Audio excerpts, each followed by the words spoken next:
Peace, Shaka, Sha'ak, peace, peace, everybody in the building. Just waiting for a couple people to get in the building. Peace to the chat. Peace to everybody in the building. As you know, today will be the last day of August, and supposedly been the Black August tradition in the month. Not supposedly it is, but in our community on YouTube, it's a little different. But I want to do a little review on the two political prisoners that are, you know, still incarcerated and some of their writings. And then we'll go from there. Peace to the chat. Peace to the chat. Just wait for a couple more people to get in here. Peace, Pure Black. Peace, Gary Hart. Peace, Mr. Chauncey in the building. Peace. Sure everything is good. Yeah.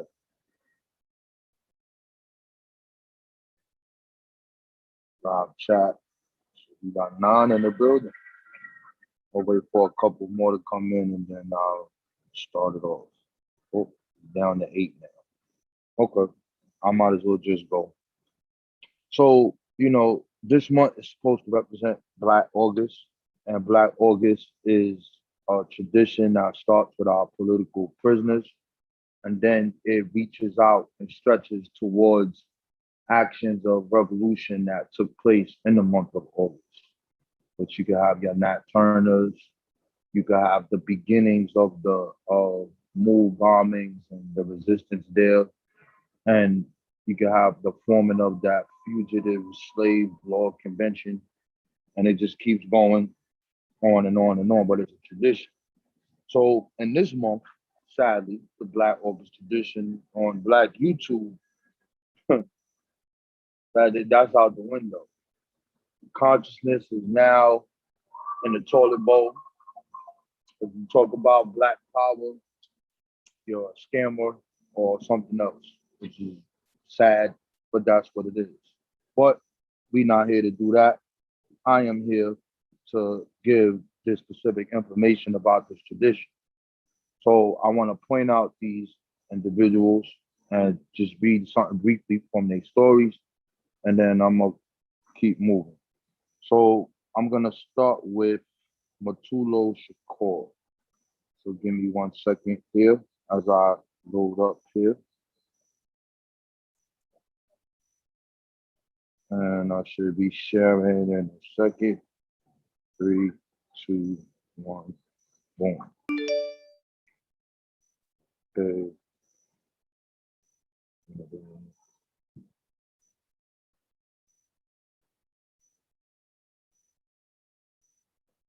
So we're gonna start with our brother, and then we're gonna go to Sundiata.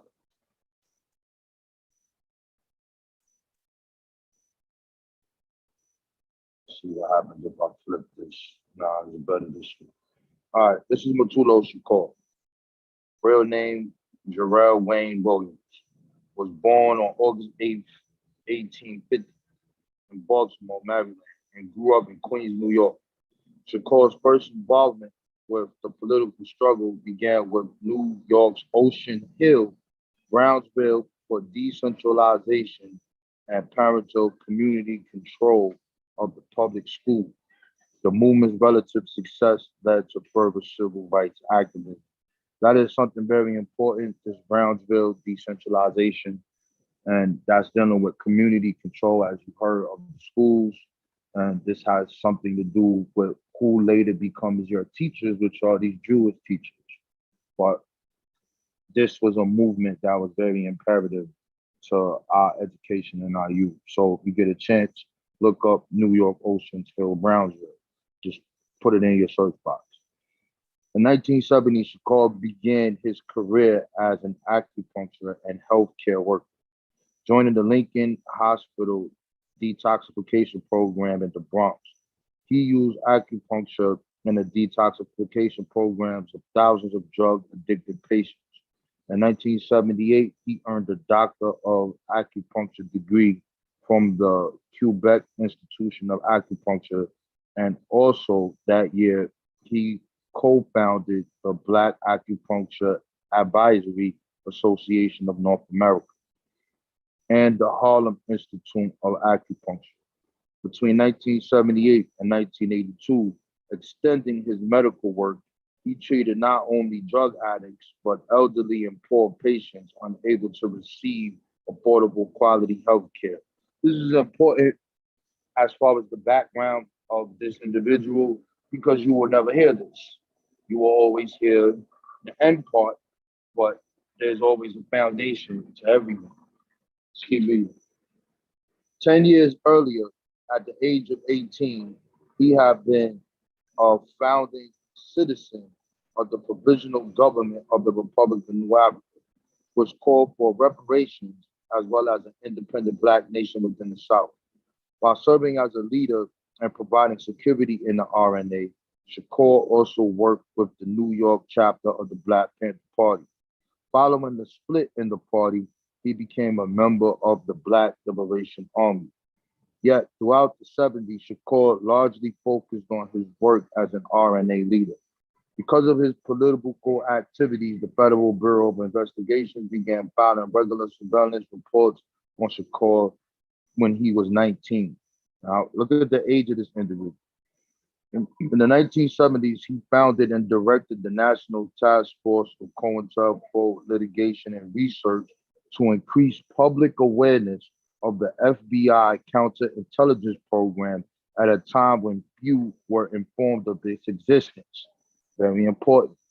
On November 2nd, 1979, armed BLA, Black Liberation Army members conducted what was described by prison authorities as a well-planned and arranged action at the Clinton Correctional Institution for Women in New Jersey that resulted in the escape of Assata Shakur, the prominent BLA leader imprisoned for her alleged role in a 1973 shootout on the New Jersey Turnpike. So that would be, what is that? 41 years now she has been out. Mutulu Shakur was implicated in the escape by police and subsequently increasingly targeted by them. On October 30th, 1981, an attempted holdup of a Brinks armed truck resulted in the deaths of Brinks guard Peter Pegg, police officer Welberly Brown, and Sergeant Ed O'Grady. Although Shakur was not immediately charged and arrested, the Brinks robbery led to a series of legal battles that resulted in his trial and conviction in federal court under the racketeering, the RICO Act, for conspiracy and participation in racketeering enterprises, bank robbery, armed bank robbery, and bank robbery murder. Shakur's defense team argued for an international tribunal to judge him, arguing that Shakur's actions were political and not criminal. The 1977 United Nations amendments to the 1949 Geneva Convention on Human Rights include the clandestine resistance of national liberation movements. Since his incarceration in 1986, Mutulu Shakur has helped found a youth prison organization, the Islamic Young Men's Movement, and played the central role in negotiating a truce between the Bloods and Crips and Blanc Park Penitentiary. A member of the National Committee to Free Political Prisoners prior to his own incarceration, he has supported movements to free political prisoners such as Herman Ferguson, Mumia Abu Jamal, Sundiata Acoli, and other incarcerated prisoners of the RNA, the BLA, and New African activities. So this is an individual that we deem as a political prisoner based off of his actions and what he did. And this is a person that we would want to write. He writes some real specific things here, but I want to go into something about the Black Liberation Army. So we're gonna go here. So this, what you're looking at, this is just to give you a backdrop of this organization. This is on paper. Let me see what happens if I flip it. Okay, it gets big. This is a paper called Message to the Afro-American People from the People's Republic of the Congo. It says Black Liberation Army delegation to the People's Republic of the Congo. So you see the pictures here. I'll make them a little bigger. Sunday at the Congo River. See here, May Day parade, hospital workers here. You can see here, camp, Portuguese colonies, etc. See here, President Marion and Gube and First Secretary Nadala at podium. So that's another history with this Congo president, but we're not getting into that. I just want to go into this. It says, Message to Afro-Americans by Ernest and Dollar. The struggle being waged by our Afro-American brothers is a struggle that is very important to us because it is being carried out in the very critical cathedral of imperialism. In the course of this century, American imperialism has become the policeman of the world. Now, one day passes without some corner of the world being aggressed upon, either directly or indirectly by the United States imperialists. But the blows that we strike against American imperialism in the Congo, in Vietnam, in Laos, in Cambodia, or in Chile, these blows cannot have the same impact that the blows that the Afro-American people can strike against American imperialism on its own soil. Therefore, the Afro-Americans who at this time constitute the essential force in the struggle against American imperialism in the United States must understand that they have an historical task to carry out in the process of liberating the world. They must fight not only to liberate themselves, but their struggle aids humanity in destroying the world policeman, that is the United States. Therefore, to these comrades in struggle, the Congolese Workers' Party says, you have an historic mission to accomplish, and the liberation of the world depends in large part on the determination and the combativity you show in responding to the violence of the imperialists with revolutionary violence. When we were speaking a while ago, the comrade in charge of organizations said violence is present in all societies. And what we cannot understand is how Afro-Americans who will enjoy violence in the cause of American imperialism cannot employ violence for their own liberation. We cannot understand how the Afro-American people can sit inside the United States and sing hymns with their daughters are being burned, their children killed, their churches bombed, and their people being lynched. Therefore, the message that we have is that our African American comrades must understand that violence is not only reserved for the oppressor, but that the oppressed people who have been subjugated to violence for thousands of years can liberate themselves from oppression only through violence. There is no other way. I will say again, comrades, that we must fight for our dignity as men because the essential fact is not that we are black. The essential fact is that we are men. And in Africa, we are struggling against colonialism to recover, to regain our manhood. And we think that our struggle is no different from ours, that you must struggle to regain your dignity as men. Color like size, like the dimension of the individual, it is secondary quality which differentiates us. The essential quality is that we are men. So this was the letter coming from the Congo. And then is there one more thing I wanted to read here? Hold on, let me get down here.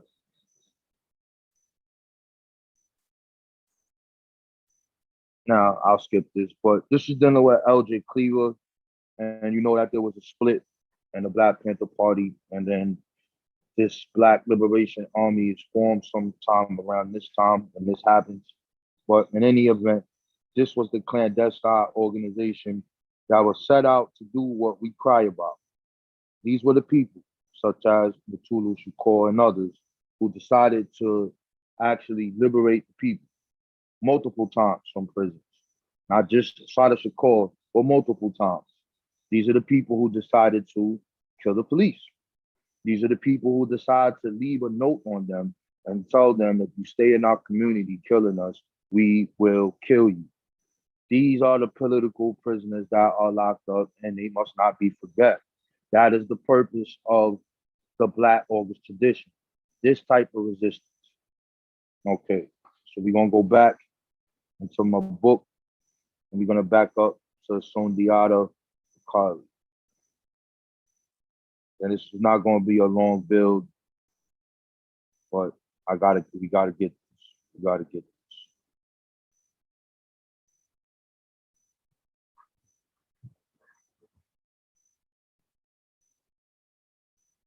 All right, Sundiata Acoli, born Clark Squire, was born on January 14th, 1937, in Decatur, Texas, and raised in Benton, Texas, after graduating from Prairie View and AME College of Texas with a degree in mathematics. He worked for NASA for a period of time and then worked for 13 years in computer technology in the New York area. The murder of three civil rights workers, Andrew Goodman, Michael Squeener, and James Chaney in Mississippi by Klansmen in 1964, initiated Squire into political activism. This event was intended to intimidate many of the volunteers for the campaign against racial segregation in Mississippi. Squire, though, joined the summer project started by the Student Nonviolent Coordinating Committee and Council of Federated Organizations in order to fight racial discrimination during this Freedom Summer of 1964. Informal schools were created for the literacy and political education of the Black community, and the Mississippi Freedom Democratic Party, which propelled SNCC activist Fannie Lou Hamer to national prominence, was founded. So I want you guys to look these things up. I want you to look up Mississippi Freedom Democratic Party. I need you to look this up. If you don't know about the SNCC, look it up. If you don't know about the Council of Federated Organizations, look it up. But what's interesting about this man is that you see that he graduated from college, you see that he worked for NASA, and you see that he worked as basically in computer technology. He basically saw the political violence and stuff that was going on in his community, and his education, as the people like to say, well, the white man taught him, and the white man taught him. He got the white man education, and the white man education will make you not be violent. It will make you not resist. It will make you not do that. There's an individual who could have just been making money and just been chilling and just like, well, that's those Negroes. They did all they had to do to go to college like I did, and then everything would be okay. Nah, that didn't happen. And everybody is not like that. So let's keep moving. Acoli joined the Harlem branch of the newly formed Black Panther Party and served as its finance minister.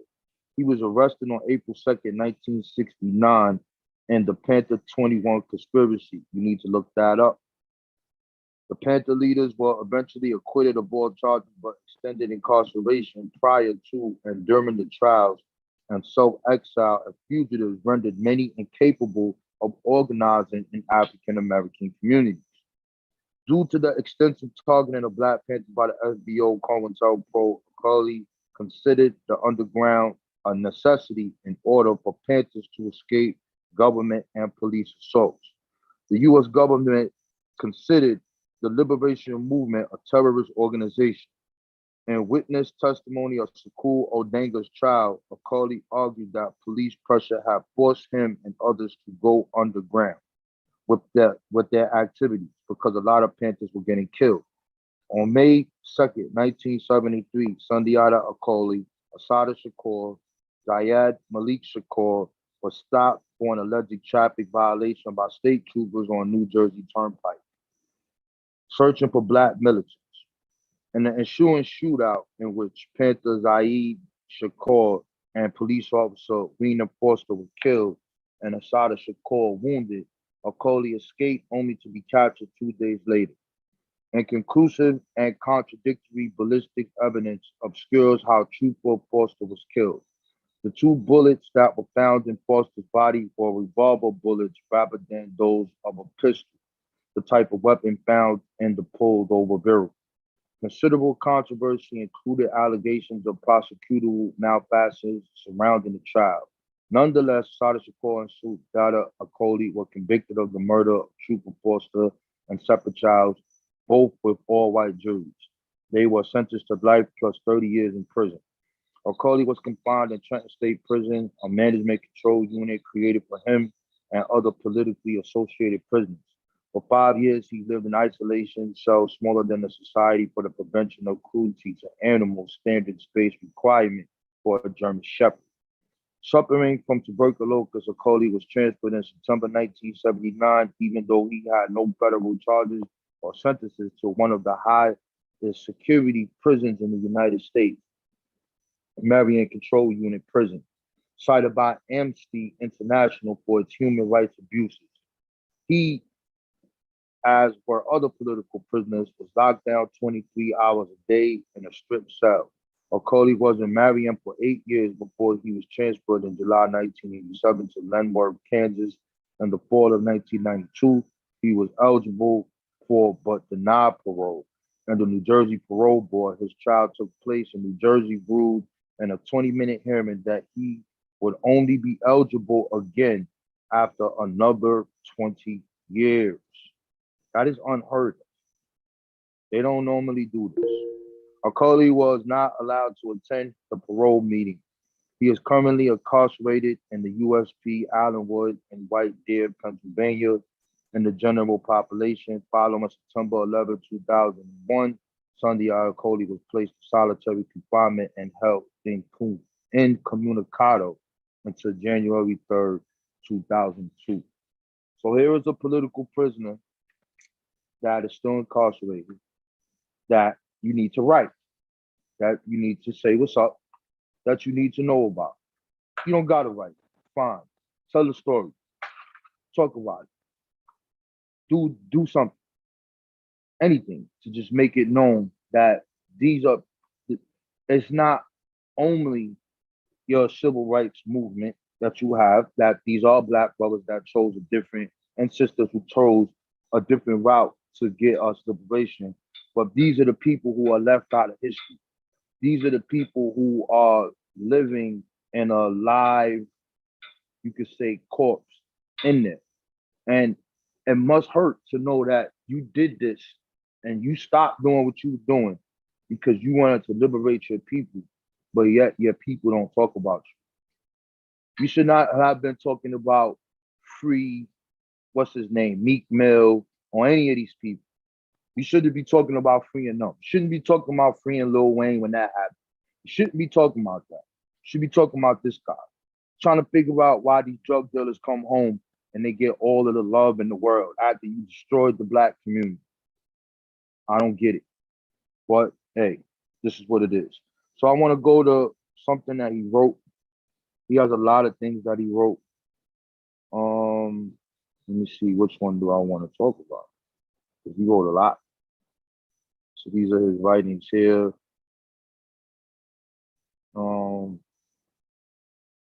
Let me see.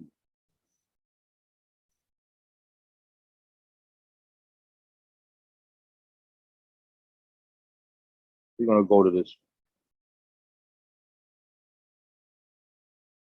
I'm just gonna read part of this because I think it's important, especially in this new media age, and we looking at how things are going and how things are moving and how people are distracted, right? It says in 1969, COINTELPRO launched its main attack on the Black Liberation Movement. It began with the mass arrest of Mutulu Shakur and the New York Panther 21. It followed with a series of military raids on Black Panther officers in Philadelphia, Baltimore, New Haven, Jersey City, Detroit, Chicago, Denver, Omaha, Sacramento, and San Diego, and was capped off with an early morning 4-hour siege that poured thousands of rounds into Los Angeles Black Panther Party office. By mid-morning, hundreds of angry black residents gathered at the scene and demanded that the police cease fire. Fortunately, Geronimo Jaga, decorated Vietnam vet, had earlier fortified the office to withstand an assault, and no Panthers were seriously injured. However, repercussions from that event eventually drove him underground. The widespread attacks left Panthers dead all across the country. Fred Hampton, Mark Clark, Bunchy Carter, John Huggins, Walter Torrey Pope, Bobby Hutton, Sylvester Bell Frank, Captain Franklin, Diggs, Fred Bennett, James Carr, Larry Robinson, John Savage, Spurgon, Jake Winters, Alex Rackley, Arthur Morris, Steve Baltimore, Robert Lawrence, Tommy Lewis, Nathaniel Clark, Welton Armstead, Sidney Miller, Sterling Jones, Bo Matum Omawali, Samuel Nepal, Harold Russell, and Robert Webb, among others. Why this is important? Because when you're looking at these individuals writing, these are the people who were there, and they are mentioning names that none of us never really heard of. Important. In the 3 years after J. Edgar Hoover was infamous COINTELPRO Memorandum 31, members of the BPP were killed, nearly 1,000 were arrested, and key leaders were sent to jail. Others were driven underground. Still, others like BPP Field Marshal Donald D.C. Cox were driven into exile. So what does this mean, underground? We're going to have to emphasize this. So after all of this is going on, these individuals have a chance to return back to their normal lives. They did not decide to turn back to their normal lives. What you consider underground would be out of scope, out of sight. And they're still doing what you would call the revolutionary work. They're just not in the BPP offices. They're not in the front. They're not speaking. They're not doing that. They're doing something completely different. And this is what they chose to do, to liberate the people. Political prisoners, Black August, get your black armband. Find one. Just put it on until the next 2 hours. Put that black armband on your arm for the next 2 hours. The RNA was similarly attacked. So he's going to go through all of these things.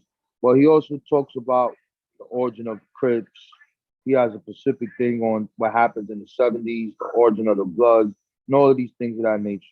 I don't intend this to be a long live because a lot of people are not interested in this because we are dealing with an issue that I'm going to call them identity extremists. I'm going to take the B out of it and call them identity extremists. We get riled up about the identity extremists. I'm a native, I'm Aboriginal. Well, I'm not going to get to that here, but in any event, these are the people here who are African descent. These are our elders. These are the individuals that are still locked up. These are the people that are still there. If you want to get involved and you want to find out, give me 1 second. I'm going to put this on the screen. Give me 1 second. I got to put this on the screen. Gotta put this on the screen. Gotta put this on the screen. If you want to get involved, you will have to, that's up to you. You can write them or not. You know what happens when you write them. You're going to be on the list. But if you're going to work and you're doing your job, you should have nothing to worry about. But, most people probably will be scared for whatever reason. Because, we're scared of vaccines. We're scared of everything.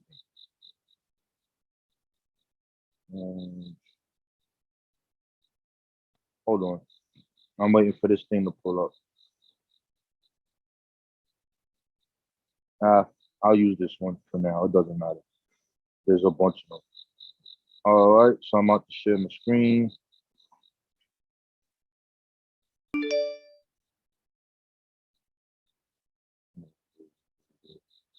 There you go.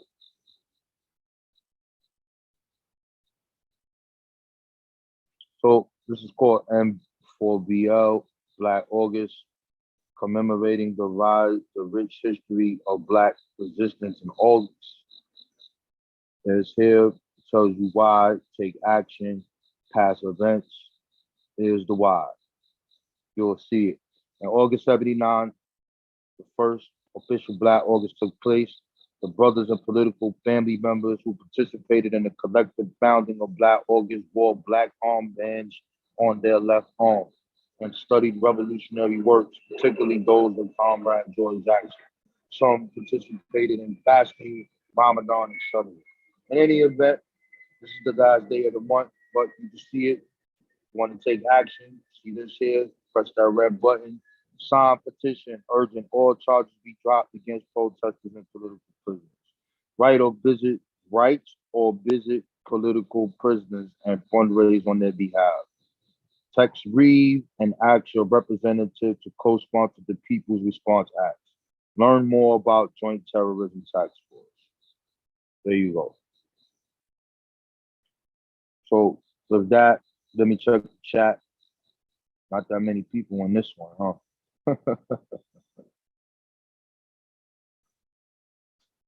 But let me see.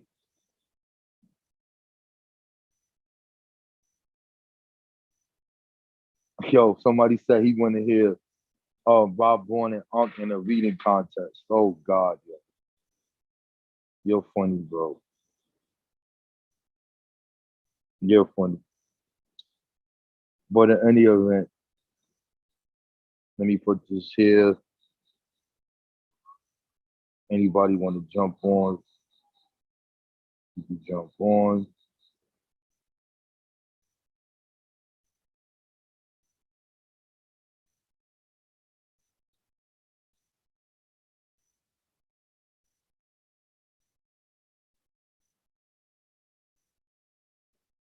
Peace, Pure Black, Santabo, Vanessa, Jesus, Bayasa, Wap Funk,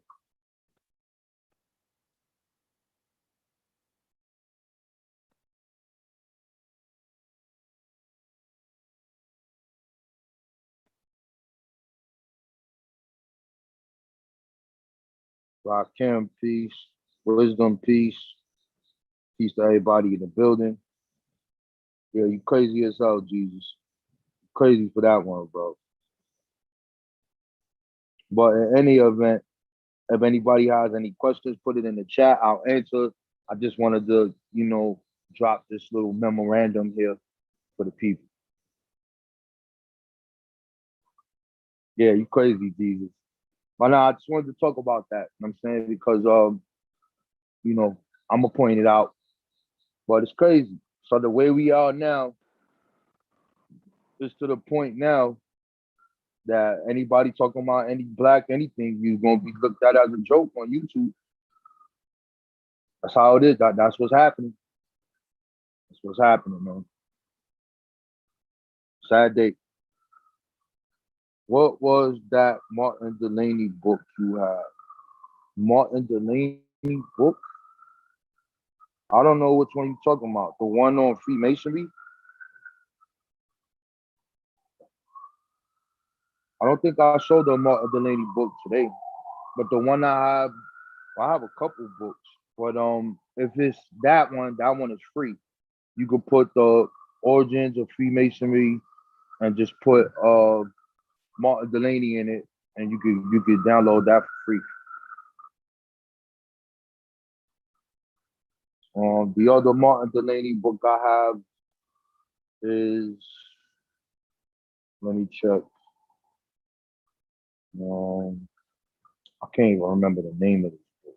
I'm gonna have to go in the book because I know it just has his name on the. It just has his name on the thing. What the hell?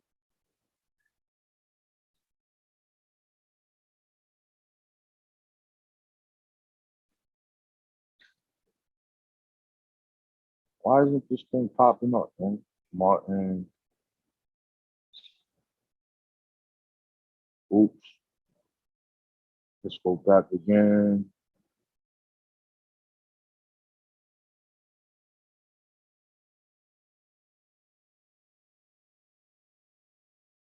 Search. Martin.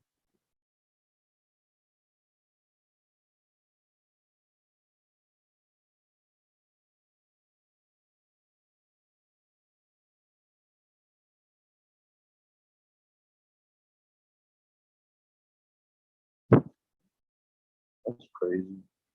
Come on. Give me my book, man.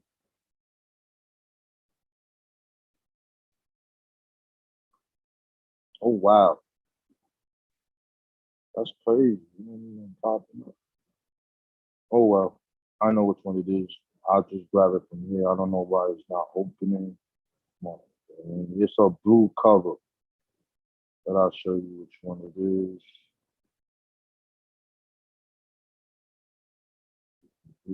It's this one. It's called Martin Delaney, Documentary Reader. So I'll put it on the screen.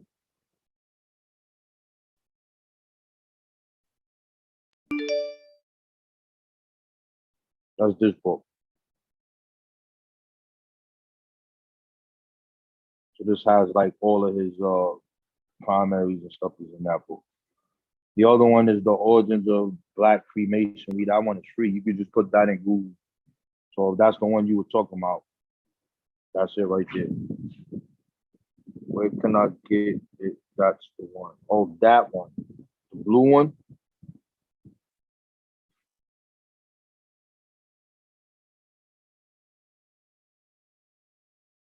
Search for a place Black separatism in Africa. Yeah, that one's good. This one you will have to get on. That one you get on Amazon. The other one is free. This one you could get on a Kindle, so you can get it now. It's only $16, I think. And I'll put the link in the chat for the other one. Hold on. Martin Delaney.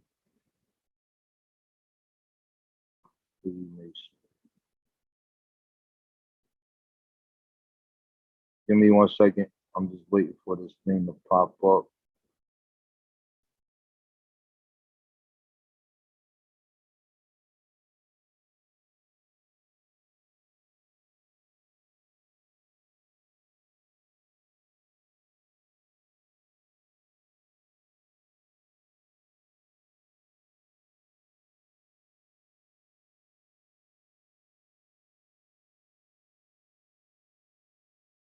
There's the link to this one.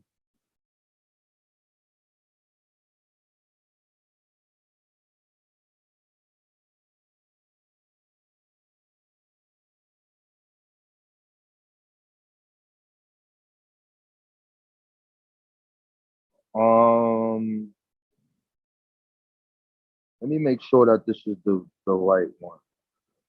Just want to make sure before I close this out.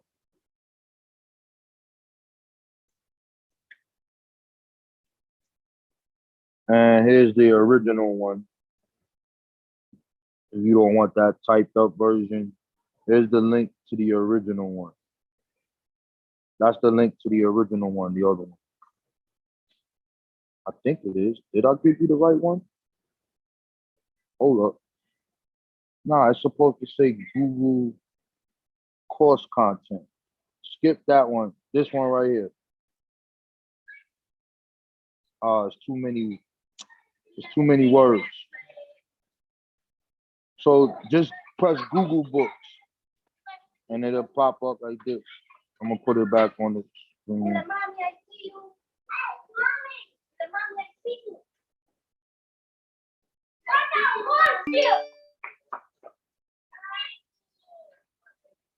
So if you put it in the Google Books, it'll pop up like this. And that's the original version here. There you got it. All right. Any other questions in the audience? Other than that, I'm out of here. You guys have fun on YouTube. I'm going there. Going once, going twice, going 3 times. The God is out of here. I hope you guys enjoyed that little blip, history blip there. Peace TK Digital. Yo, he crazy. All right, I'm out of here. Support the channel. Each one teach one. Spread the news.